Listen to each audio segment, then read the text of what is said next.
I'm Scott Beaulier, host of EconVersations and director of the Manuel Johnson Center for Political Economy here at Troy University. On last week's show, we talked about the federal government, what the federal government spends money on, how the federal government is financed in the form of taxes, and kind of general directions and trends with all of that spending. This week we're continuing that conversation about federal spending, about the government, but taking a more long-run view, looking at the big picture and trying to understand where we have been as a country when it comes to expenditures and where we might be going. Our guest this week is George Crowley, Assistant Professor of Economics in the Johnson Center for Political Economy.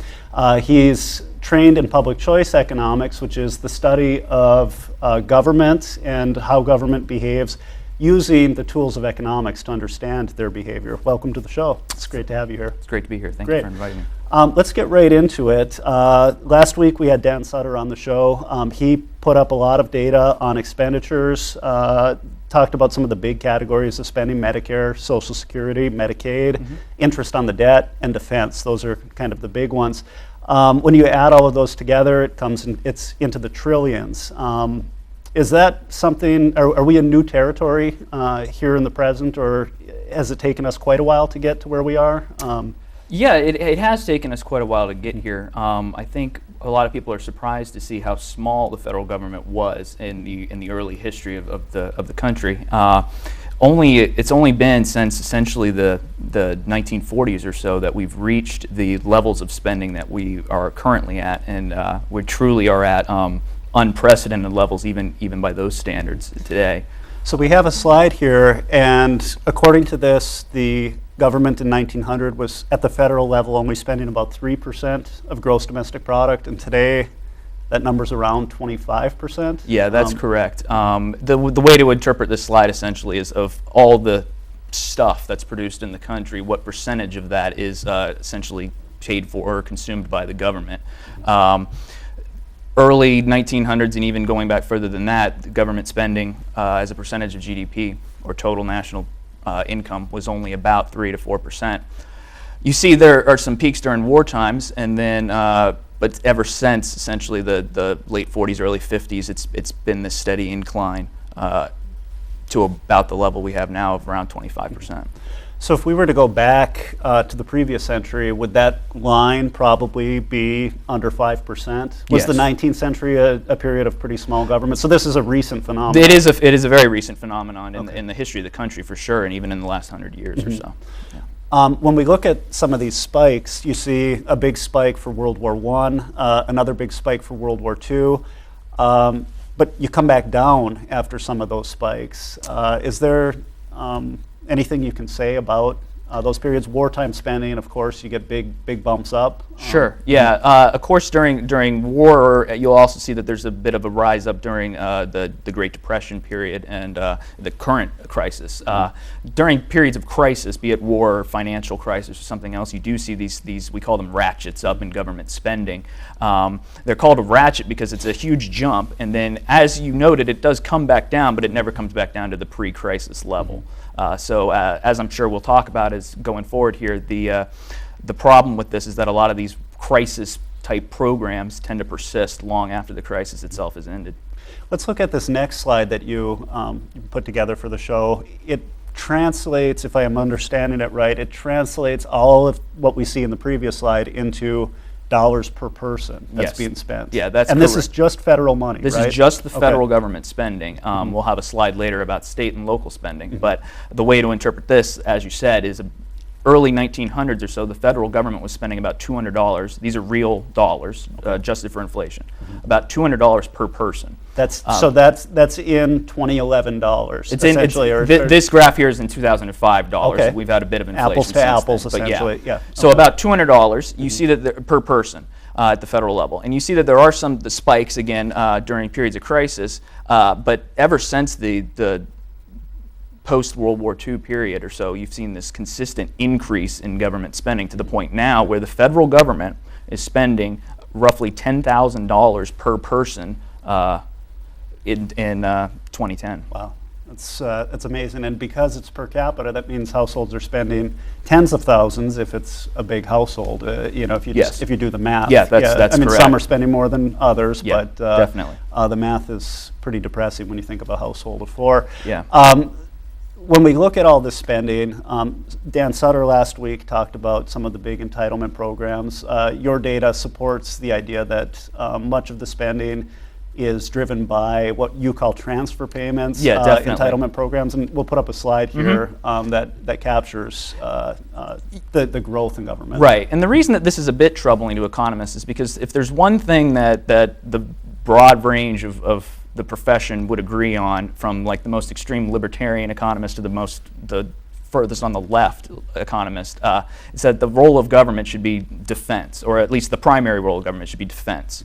And if you look through the early history of the country and into the early 1900s, you see that defense spending has made up the massive or large portion of total government spending, up until the 1970s, when these transfer payments, here I have programs, pension programs, Social Security, welfare, and healthcare programs, have really taken off. Government spending on defense has actually fallen and remained relatively constant in recent years, whereas these transfer spending programs have skyrocketed, social programs. Yeah.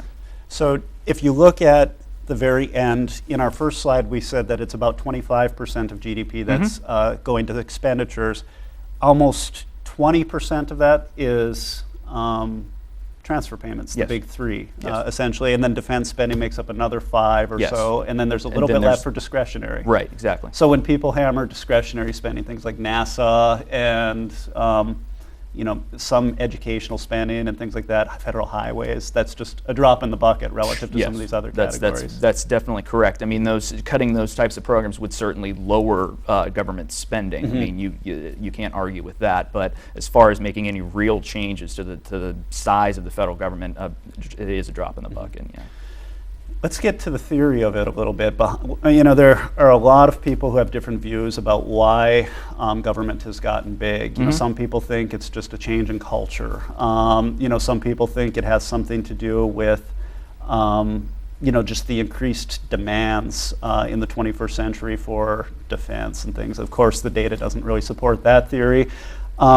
One theory that you were positing a little bit earlier was this idea of crises and them driving so much of the growth in the 20th century. Can you walk us through how a crisis, the mechanics of a crisis causing a permanent increase in government size? Sure. So the idea behind this ratchet hypothesis, this idea that government spending and the size, I really should back up and say it's more than just government spending, it's actually the scope of government activity. So yes, they spend more, but they also get involved in an increasing way in the economy in general. That there's a ratchet up in the size of government, broadly defined, during crisis periods. And it's generally accepted by the people as being necessary, and it usually has overwhelming support. Yeah. The problem comes within after the crisis has passed, be it a war, be it the Great Depression or a current fiscal crisis that we're in. The problem is that after the crisis has passed, these programs don't go away. I have a kind of fun slide here that was in the Wall Street Journal. This is a farmer in Michigan who's a cherry farmer, and this is 2009 that this picture was taken. Here he's standing in his cherry crop that he's had to dump on the side of the road. The reason that he's dumped it on the side of the road is, if you remember back in your grade school textbooks, the pictures of during the Great Depression, people pouring out milk into the gutter because of various price controls put in place to make sure that prices didn't fall too far. These things that were put in place during the Great Depression and seemed like a great idea during the Great Depression are still in place today. And this is an example of that. I mean, we have a man here who is forced to dump his crop because the price of cherries was falling too fast.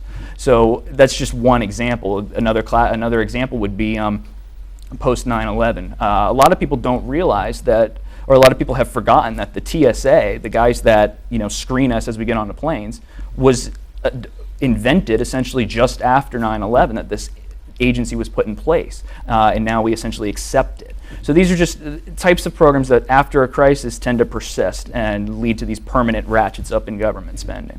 Yeah, I tell my students that TSA to a large extent is providing theater services. It makes us feel very secure in the airport, but essentially you'd have to be pretty crazy to be trying to engage in terror through an airport at this point. But we have all of the leftover resources from them, and they keep getting bigger, in fact, and more invasive. So Right. they take on a life of their own almost, as an entity under Homeland Security. Right, and I mean, the what I always say is if you tried to get on a plane in the year 2000 and were asked to take your shoes off before you went through security, you probably would have been completely baffled as to why this was being asked. So while the government itself is imposing these policies, it really is more than that. It's the idea that the people have learned to accept this, that this is a role of government. This is something that's necessary. We need the government to make us take our shoes off, screen us thoroughly at the airport. We need the government to control prices in agriculture, things like this. So these programs persist, not just because they're put in place in the first place and never taken off the books,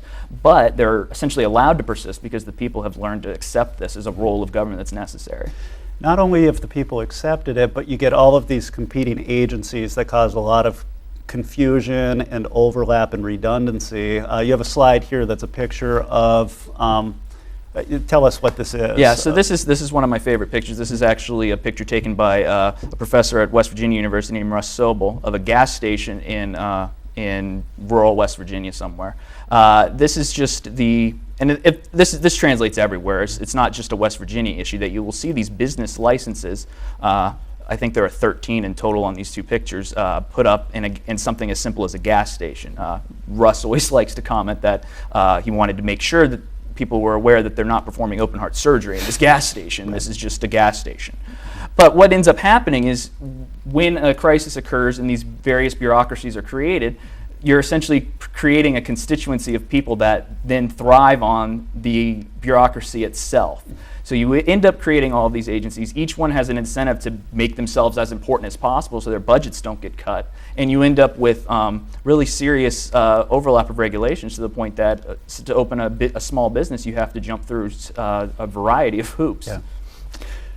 How does ideology and kind of just what's in the hearts of minds of people change after a crisis? I'm thinking here of after 9/11. 9/11 was a failure at the federal level to protect people, essentially. Had we had better intelligence and better politicians and policymakers, they could have potentially blocked that from happening or stopped it. Yet, after 9/11, George Bush's approval ratings were higher than any president has ever enjoyed. They got up to 90%. So what does a crisis do in creating space for politicians to act? And what is there data on people kind of rallying around government after a crisis? Well, I think the best data for that would be what you just noted, that approval ratings tend to skyrocket after national crises. You see this kind of rallying around the flag and rallying around the elected officials. To some extent, you're right, it was a failure on the federal government to perform its basic function of protecting the people. That said, people were probably driven to the idea that, well, we need to give them more power, we need to give them a greater opportunity to protect us in the future going forward. So the ideology does tend to shift after a crisis, because this happened after the Great Depression as well. You see the Great Depression is still taught to this day as a failure of capitalism, that the government had to step in to save us, essentially, from the capitalists. And that mentality sticks with us. The ideology comes around that when times get better, as they tend to do, it must have been because of the large government intervention. Therefore, we must kind of learn to live with it. It becomes an accepted role of the state.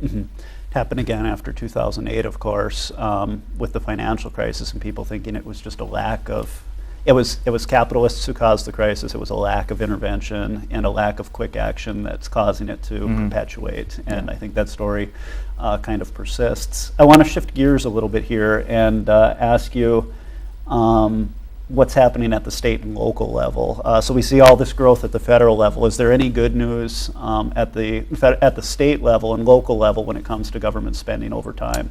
Well, traditionally, and again, this is a number that tends to shock people, is throughout the early history of the country into the early 1900s or so, state and local spending on a per capita basis was actually larger than federal spending. Not by much, but it was. The predominant number of services were actually paid for by state and local governments.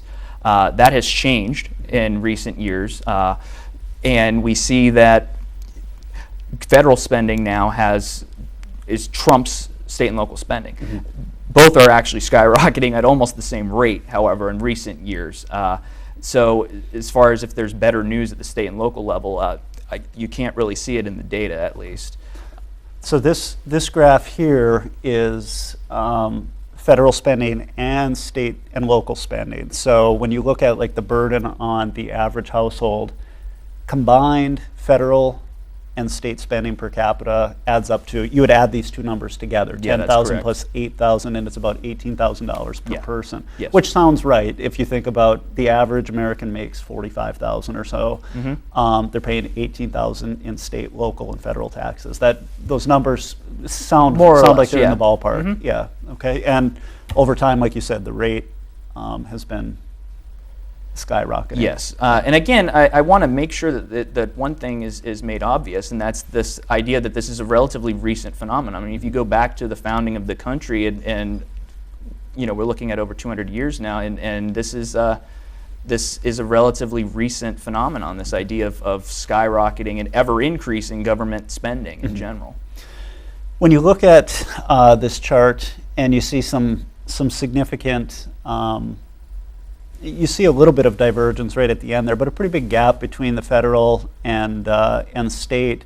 How are like federal grants playing into this? The expenditures by the federal government to a state, which then has to spend the money. So like after 2008, there was federal stimulus money that went to different states and probably affected their spending. If we looked at that, has federal programs supporting states grown as well? Yeah, the federal aid to states, grants to states, which again is essentially just federal money that's then given to states, and states have to spend it essentially. That phenomenon has also skyrocketed in recent years. It's a major part of the recent stimulus packages have been in the form of federal aid to states. Unfortunately, some of my own research on this shows that those programs also tend to persist through time. A quick example would be some of the federal stimulus money was a federal grant to the city of Morgantown, West Virginia, to hire police officers. And the federal funding was available for, I think it was 2 to 3 years, after which time the then city and state of West Virginia would have to, the city of Morgantown and state of West Virginia would have to pick up the tab essentially on these officers or cut them. And as we've talked about, these programs do not typically get cut. So you see that these federal grants to the state level are actually leading to their own types of ratchets in state and local spending, as these programs are not going to go away, essentially. And here we have your slide of federal aid to state and local governments since 1960. And there you have it. It's another chart with essentially an exponential curve to it. And again, going up and up. and again, it's something that is a relatively recent phenomenon. Certainly in the past 10 years or so, you see that it truly takes off. But even going back to, I mean, there was a little bit of growth in the 70s and 80s, but before then, the idea of the federal government, which again, this is money that's essentially taken from everyone. And then divvied up as the government sees fit. So essentially you're taxing people in Wyoming and paying for programs in Alabama. So it's a very kind of perverse idea of federalism when we think about the typical arguments for federalism is we want the federal government to do things that are federal in scope and state and local governments to provide more of the local public goods. So here we're essentially taking money from one half of the country and giving it to other parts of the country. It's a little bit of an odd idea. We have a little bit of time left, and I want to get to some big picture questions for you. And I think a nice way of thinking about the big picture is to just look at what's happened to federal deficits over time from 1900 to 2010. One nice thing that was coming with all of these years of low expenditures was also low deficits, essentially a balanced budget for the first 30 years of the 20th century. And today, it was just announced that for the third year in a row, we'll run a deficit over $1 trillion. The U.S. federal deficit this year will be about $1.3 trillion. Is there any hope when you look at this? When you look at the data, when you look at some of those first slides that show that it's just gone onward and upward, is there any hope that we can get this get this under control? Well, the one thing that is at least a little bit optimistic in this slide is that you see that there is not the same ratchet effect in deficits, at least historically. We run deficits during crises. I mean, that is obvious in the data there. But we then tend to run at least modest surpluses afterwards, certainly not a large enough surplus to completely pay off the deficit, the previous deficits. That's why we have a large federal debt. But the caution that needs to be taken with that analysis is that you'll notice the current deficit is historically unprecedented. Huge. We have never, I mean, even during World War II, this is, again, real numbers. So this is apples to apples. Even during World War II, we have not run a deficit anywhere near the levels that we currently are running. And you could say about World War II that it was a time where if you ever, again, getting back to your point about defense, if you ever were going to run a deficit, fighting for the Western world is a time where maybe it makes sense to run a pretty big deficit. Definitely. Today, we're spending because we've been spending for a long time, essentially. Right. As far as some of the previous slides we've looked at, the idea that government spending will ever come back down to its even, levels in the 90s, let alone the levels in the early 1900s, that idea unfortunately seems a bit far-fetched. With that said, we have unsustainable debt levels, we have a growing deficit, and we have a lot of people that are actually very angry at the government. So it seems like something will have to give. I'm very pessimistic that we will ever return to any kind of sanity as far as the level of the size of the federal government. Since you mentioned people getting angry and something having to give, is there much hope for it in politics for change? Let's say that the next year continues to be a year with low job growth, frustration with what's happening in Washington, D.C., and people vote the bums out. And you get a widespread takeover of the House and Senate by Republicans. Maybe we get a Republican president as well. Does that, in and of itself, guarantee that maybe these problems can be fixed if we just change direction with who's in office? In my personal opinion, no. A lot of people are very frustrated with the current state of the government, the very bitter partisanship, and the fact that very little is actually getting done. Personally, I enjoy seeing a divided government because when you look at the data and you see that the government is not going to constrain itself, it does not happen. The government will grow, as we've seen. The less a government is actually able to get done seems to be the best we can actually hope for at the moment. And I mean, if you look through the data, it's not a partisan issue. Government growth has occurred essentially unimpeded for the last 50 or so years. We have not had a Democrat president for the last 50 years. We've had a variety of Democrats and Republicans, and there's been no real change in the overall growth of government. So as far as a Republican takeover having any real effect, I'm not sold on that idea. I would personally like to have a divided government. Mm-hmm. Yeah, you bring up a good point. You think about some of the big spenders, and actually Ronald Reagan had a horrible record when you look at spending. George W. Bush had a united government. He had the House and Senate who were both Republican, and felt like he had a mandate. Mm-hmm. And instead of using the mandate to constrain government spending, he spent like crazy, doubling the debt in 4 years, I think, or doubling the debt in 8 years for sure. And then the trend is just set to continue under President Obama. So this idea that gridlock might be good is really kind of novel and interesting.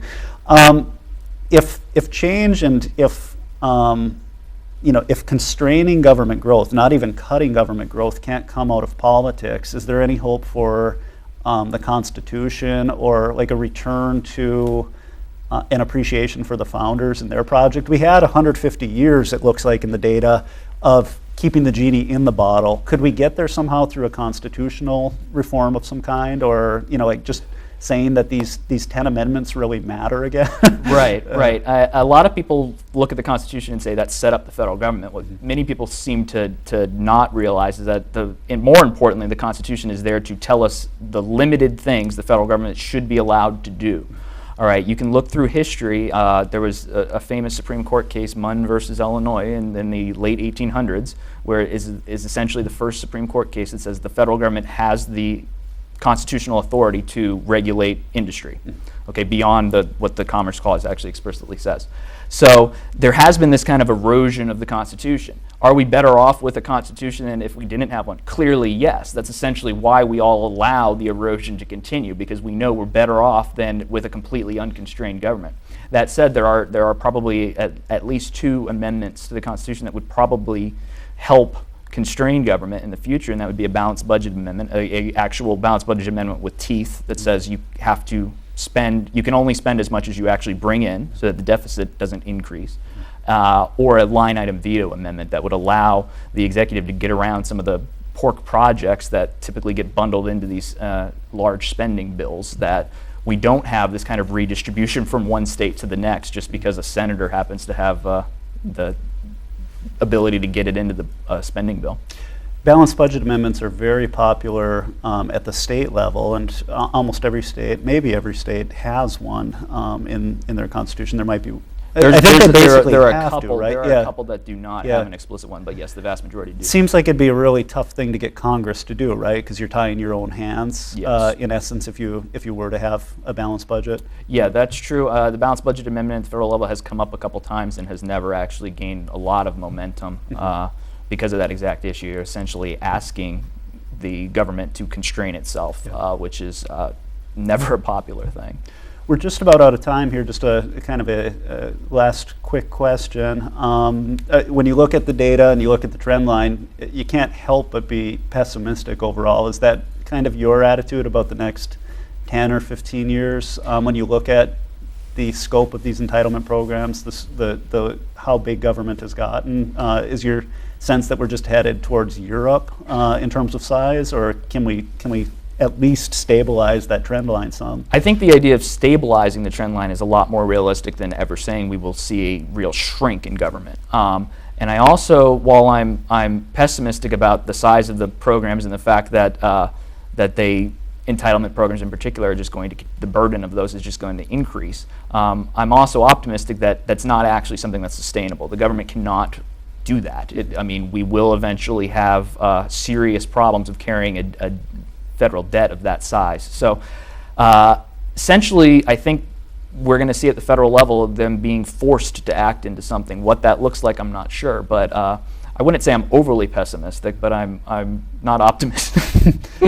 Well, thank you. It was great having you on the show. John Allison, by the way, said that mathematically you can't continue with these programs a couple of weeks ago, so it has to change simply because of the arithmetic. Right. You know. Next week, we're going to have our dean, Judson Edwards, on the show, and very much look forward to that. I thank you all for tuning in this week, and please tune in again next week.